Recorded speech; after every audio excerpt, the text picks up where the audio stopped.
Конечно, мы с вами провели изначально небольшую работу, но теперь нам просто остается задавать вопрос, но он тут же нам генерирует крутые сценарии на основе наших данных на целую неделю. Привет, меня зовут Игорь Зуевич, и в этом видео мы с вами продолжим разбираться с искусственным интеллектом. Наша основная задача в этом видео это научиться генерировать сценарии для Reels. Не простые сценарии, да, которые там люди обычно пишут, да, напиши мне сценарий для Reels, либо контент-план на неделю, и дальше у них такой ступор, да, типа, что за говно это ваш искусственный интеллект, что он мне такое сделал, я это никогда публиковать не буду. Нет, мы с вами проведем, я вам покажу свой подход к созданию сценариев для Reels, потому что те рилсы, которые сегодня у меня выходят там, в запрещенной инсте, в ТикТоке, в шортсах, в ВК-клипах. Соответственно, все эти рилсы, они, не все эти рилсы, но огромная, большая часть, наверное, 50 на 50% рилсов, они сгенерированы либо с искусственным интеллектом, либо он их немножко подкорректировал, либо добавил какие-то идеи для того, чтобы эти рилсы набирали большее количество просмотров. Конечно, да, мы не можем влиять на какие-то алгоритмы, которые нас могут загнать в одно время в теневой бан, либо в какие-то другие ограничения, и, соответственно, наши рилсы не будут набирать должного необходимого количества просмотров. Но мы потом можем их через там, несколько месяцев, через полгода заново запустить, и они уже покажут совершенно другой результат. Поэтому наша основная задача это сейчас научиться использовать искусственный интеллект для генерации не просто идей для рилсов, а генерации полноценных сценариев для рилс. Значит, смотрите. Я изначально что делал, как я создавал сценарий, то есть я ему выгружал, то есть копировал свои рилсы, то есть у меня каждый рилс, в каждом рилсе есть определенный сценарий, то есть нельзя просто там поставить камеру и записывать рилс. Я сначала все слова для этого рилса напишу, разделю все по сценам, не знаю, может быть я один так заморачиваюсь, но мне кажется, большинство людей, кто занимается профессионально созданием рилс роликов, они не просто ставят телефон, да, и говорят, о, вот сейчас сниму сценарий для Reels. А они изначально пишут, скажу какой-то Reels, и это будет круто. Нет, все сначала, то есть кто на поток уже поставил, соответственно, создание Reels, они изначально генерируют сценарий. То есть они создают сценарий, уже после этого они записывают видео, монтируют и уже выгружают в Reels. То есть такой подход, на мой взгляд, он правильный. Потому что если мы будем отталкиваться от наших каких-то творческих составляющих, то есть я сегодня в духе, я сниму рилс, я сегодня не в духе, я не знаю, что мне написать рилс. Я стараюсь раз в неделю садиться писать рилсы, писать сценарий и в этот же день, либо там на следующий день я просто это все записываю на видео и уже отдаю на монтаж. И там, через день, через два у меня от 7 до 10 роликов, соответственно, будут готовы. Значит, что я изначально делал? Я использовал чат GPT, даже 4-я версия, меня не удовлетворяли сценарии для Reels, я просто искал идеи. Я его просил рассказать о каких-нибудь нестандартных идеях для применения Reels. И когда ты читаешь большое количество идей, там он скидывает по 50, по 20 идей, мы его просим эти идеи озвучить в виде сценариев, то есть он пишет на сценарий, и ты читаешь это все, у тебя появляются какие-то свои идеи, и ты, соответственно, используешь это. Подход хороший, но минус заключался в том, что необходимо было работать в рамках одного чата и не было возможности ему рассказать, то есть была возможность его частично обучить, но не было возможности, вот как сейчас, например, загрузить все свои чат GPT и уже на основе этой выгрузки, соответственно, использовать материал. Значит, приходилось, то есть, постоянно ему что-то писать, что-то корректировать, что-то дополнять. И это было не совсем комфортно, не совсем удобно. Но как только в чат GPT появился магазин приложений, то есть я об этом уже рассказывал в предыдущих своих роликах, значит, появилась возможность выгружать ему свои данные. И про эту выгрузку я как раз вам сейчас и хочу рассказать. То есть у меня есть, я уже показывал, у меня есть в магазине приложений есть так называемый iReels, я его называю. То есть это бот в рамках чат GPT, который создает рилсы на основе тех данных, которые я в него выгрузил. То есть я раз в месяц сейчас создаю текстовый файл. Сейчас я вам покажу тоже, то есть тоже как он выглядит. Это предыдущая версия. Сейчас мы немножко усовершенствовали этот текстовый файл. Текстовый файл — это обычный Excel. То есть сейчас мы его немножко подкорректировали, там мы уже заполняем данные о просмотрах. Но здесь текстовый файл, то есть в нем расписаны, что это за текстовый файл. Это выгружаем его в формате PDF. И здесь, соответственно, есть разделение на 3 части. То есть я рассказал, что я изначально с помощью этого текстового файла обучаю ChatGPT. То есть этот файл постоянно, каждый месяц, соответственно, пополняется новыми сценариями. И здесь есть сценарий. То есть я изначально в текстовом файле дал такую команду, что в этом файле собраны сценарии для Reels, написанные мной. То есть я сам эти сценарии писал, и я поделил их на 3 части. Первая часть Reels — ролики, которые собрали больше 20 тысяч просмотров. Вторая часть — ролики, которые собрали больше 10 тысяч просмотров. Третья часть — ролики, которые собрали меньше 10 тысяч просмотров.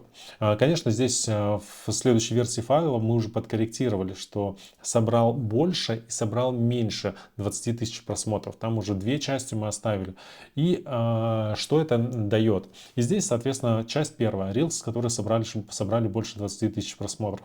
Ролик размещен такого-то числа, и, соответственно, прописан сценарий для Reels. Здесь нету информации о сцене, то есть как происходила сцена. В идеале, конечно, можно ролик еще загружать и в какой-нибудь сервис, да, использовать, ну, в идеале. Я как бы до такого уровня еще не дошел. Выгружаем все эти данные и попросить этот сервис описать, соответственно, что происходит, какие действия происходят в ролике. Это несложно сделать, можно на YouTube выгружать эти ролики и, соответственно, тем же плагином, не плагином, а тем же ботом какие-нибудь на базе ChatGPT просить описать, что происходит внутри этого ролика, и он будет прекрасно вам все это описывать. Я же просто записал, что вот это вот видео набрало большее количество просмотров. Это видео для моей воронки продаж. Все. И таким образом я выгружаю ролики. То есть я выгружаю ролики, которые набрали в данном случае больше 20 тысяч просмотров. Дальше есть следующая часть, где ролики, которые набрали больше 10 тысяч просмотров, и ролики, которые набрали меньше 10 тысяч просмотров. Что это дает? Когда мы этот файл создаем и выгружаем, мы с помощью этого файла даем информацию ChatGPT о том, что вообще, про что вообще наш профиль,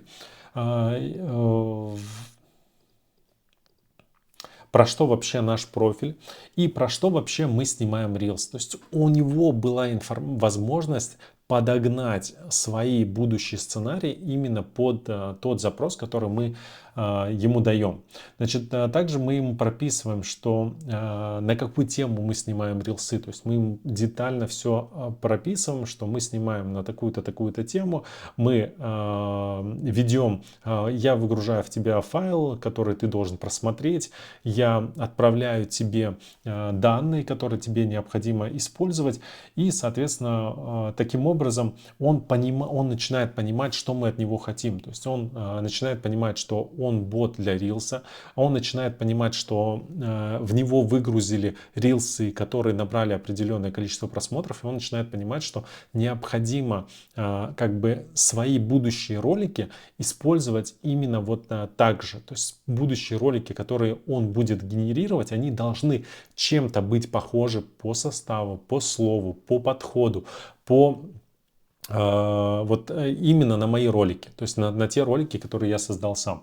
В идеале еще сейчас мы выгружаем, то есть это уже делаю не я, сейчас этот файл на доработке, мы по каждому ролику уже делаем детальную статистику, то есть сколько это видео набрало в течение там первых 3 дней, в течение первых 5 дней, в течение 10 дней. И по каждому ролику есть количество лайков, то есть насколько это видео понравилось.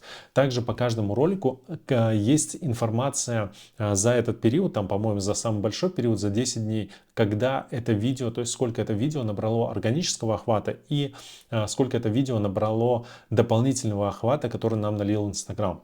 Эти данные позволяют лучше понимать, то есть что вообще требуется, какие ролики набирают в моем профиле, в моем аккаунте, набирают большее количество просмотров, набирают большее количество лайков и большее количество рекомендаций от инсты. И, соответственно, когда все эти данные выгружены, когда чат обучен, то есть когда мы все эти данные ему рассказали, все, после этого он начинает генерировать уже отличные ролики. Даже вам сейчас покажу. Давайте перейдем. Можно даже вот здесь в тестовом запросе ему написать, да, напиши контент-план. План на неделю. И он уже ему уже не нужно более детальный промпт писать. Ему не нужно говорить, что напиши там для моего Reels контент-план на неделю. Нет, он уже обучен и заточен четко под Reels. И здесь то есть мы просто ему уже написали контент-план, потому что он уже обучен. То есть он уже нас понимает. И он нам, соответственно, говорит контент-план, который необходим для создания контент-плана Reels на неделю, ориентируясь на тему использования искусственного интеллекта в повседневной жизни. То есть и в бизнесе каждый Reels будет иметь захватывающее начало, чтобы увеличить вовлеченность аудитории. То есть здесь, видите, простой запрос, но он настолько уже обучен, что он понимает, что от него требуется. Значит, открывающийся кадр, пользователь попадает задает вопрос AI-ассистенту, сюжет, демонстрация, как AI помогает в планировании для организации встреч, заключение, призыв к действию, чтобы узнать больше о возможностях AI-ассистента. То есть я записываю не просто Reels ролики, у меня к каждому Reels подключена воронка продаж для, соответственно, того, чтобы привлекать клиентов из Instagram. АИ в роли фитнес-тренера, АИ сценарий для социальных сетей, АИ в мире моды и дизайна, АИ аналитик для бизнеса, АИ языковой тренер, АИ в качестве личного шопера. То есть такие варианты ролей искусственного интеллекта для моего контент-плана персональный ассистент в действии, он мне предложил. Дальше на основе этих данных я уже его прошу, например, давай напиши подробный сценарий для, давайте какого возьмем, давайте для дня 2. День 2, АИ в роли фитнес-тренера, да, у нас день 2. Вот. И он уже на основе вот этих вот данных, то есть мы за счет того, что изначально обучили бота на базе ChatGPT, изначально ему показали, какая задача от него требуется, мы на основе этих данных можем дальше с ним уже общаться, как грубо говоря, с обычным человеком и задавать ему достаточно простые вопросы. Хорошо, он нам прописывает сценарий, также он нам прописывает цель и примерную длительность этого видео, то есть показать, как искусственный интеллект может выступать в роли персонального фитнес-тренера, предлагая индивидуализированные тренировки и питание. Здесь мы, вот, например, да, вот на основе вот этой только темы можем создать там 3, 4, 5 роликов и выгружать их там раз в месяц по АИ в роли фитнес-тренера, там для питания, для похудения, для нормализации какого-то своего личного здоровья. То есть сцена. Пользователь, он расписывает по кадрам, то есть сколько кадр длится, 0,5 секунд. Мы можем его попросить, какие вставки я могу вставить, то есть что я могу дополнить в качестве того, чтобы кадры менялись каждые там 1-2 секунды. Какие элементы. Можно даже попросить ссылки на какие-то мои элементы, но это уже с другим ботом необходимо работать для того, чтобы он нам давал ссылки на какие-то вырезки. И, соответственно, таким образом, вот смотрите, один Reels, он нам тут же написал полностью по сценам, он нам написал технические аспекты, которые необходимо добавить, и заметки, то есть сценарий должен подчеркивать удобство и эффективность. использования AI в качестве фитнес-тренера. Важно поддерживать позитивный и вдохновляющий тон, чтобы мотивировать зрителя попробовать эту технологию. То есть, когда у нас бот обучен, то есть, когда мы его изначально обучили, выгрузили в него какие-то свои данные, даже вот в формате вордовского файла обычно, который мы перевели в PDF, и дальше в конфигураторе мы просто вот здесь вот загрузили тот файл, который мы можем выгрузить. То есть можно добавить несколько файлов. Мы просто обновляем этот файл каждый месяц. И сейчас с нового года, к Новому году уже будет возможность добавлять новые свежие файлы, где уже будет детальная выгрузка по каждой сцене, по каждому рилсу. И когда мы создаем, вот когда мы просим искусственный интеллект написать нам контент-план, мы не нужно его просто просить, там, напиши мне контент-план для моей ниши, для такого-то, для такой-то темы. Мы должны ему дать основу, чтобы этот контент-план, либо чтобы эти сценарии, этот контент подходил именно под наш профиль, под нашу индивидуальность. Потому что можно даже изначально разработать эту как бы индивидуальность, если ее нет. Я не говорю, что это как бы идеальный подход к созданию рилсам, но я использую этот подход, потому что все стандартные подходы мне не помогли.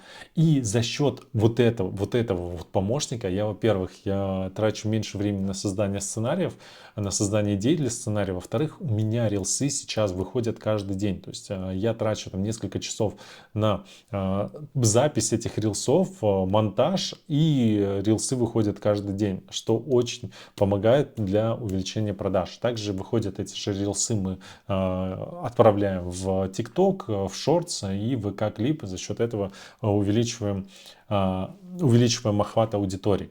Я надеюсь, что это видео было вам полезно. С вами был Игорь Зуевич. Обучайте, используйте, наконец, искусственный интеллект в качестве своих личных помощников. Если вы хотите чуть больше узнать про искусственный интеллект, все ссылки находятся под этим видео. Поставьте обязательно «Мне нравится» под этим видео и напишите, пожалуйста, свой комментарий. Это очень большая просьба для того, чтобы видео набирало больше просмотров. Пока!